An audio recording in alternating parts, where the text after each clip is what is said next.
Voter লিস্টে আপনার নাম আছে, কিন্তু assembly constituency part number serial number দেওয়ার পর এসআইআর 2026 যে পোর্টাল ইসিআই নেট, এই পোর্টালে যখন দিচ্ছেন তখন এবং সার্চ করছেন তখন দেখাচ্ছে নো রেকর্ড ফাউন্ড। এক্ষেত্রে আপনি কি করবেন? খুবই চিন্তার বিষয়। অনেকে হয়তো ঘাবড়ে যেতে পারেন, কিন্তু ঘাবড়াবার কিছু নেই।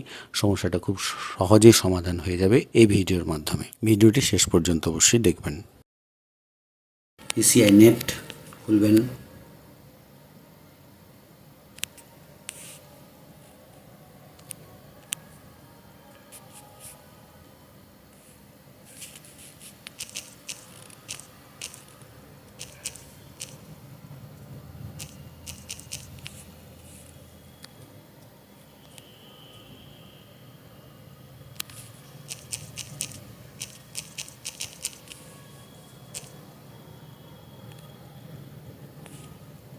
এবারে ওটিপি চলে এসেছে, দেখুন OTP.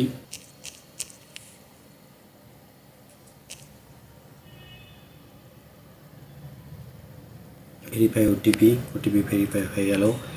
My name is exist, যদি আপনার নাম থাকে 2002-এর লিস্টে, এসআইআর লিস্টে, লাস্ট এসআইআর লিস্টে, তাহলে প্রথমটা ক্লিক হবে। আর যদি দেখেন না আপনার নাম নেই, আপনার মা বাবার নাম আছে, তাহলে দ্বিতীয়টা ক্লিক হবে। আর যদি নাইদার এনি নেম নর মাই প্যারেন্টস নেম এক্সিস্ট, যদি মা বাবারও নাম না থাকে, আপনারও নাম না থাকে, তাহলে 3 নম্বরটা হবে।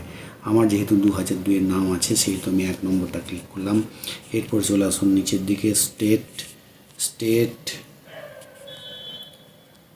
ওয়েস্ট বেঙ্গল, অ্যাসেম্বলি কনস্টিটিউয়েন্সি আমার যেটা আছে সেটা দেবো, দিলাম। পার্ট নাম্বার আমার যা আছে সেটা দেবো।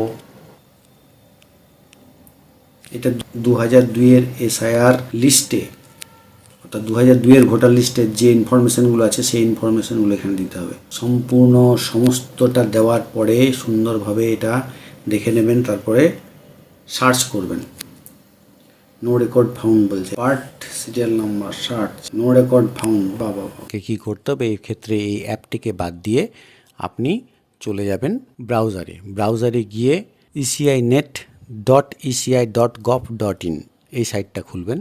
এই সাইটটা খোলার পর আপনি অ্যাপের মাধ্যমে যে প্রসেসটা করছেন, যে পদ্ধতিতে আপনি এসআইআর নামটা এন্ট্রি করতে চাইছেন, একই পদ্ধতি অবলম্বন করুন, দেখুন সব কিছু কাজ হয়ে যাবে।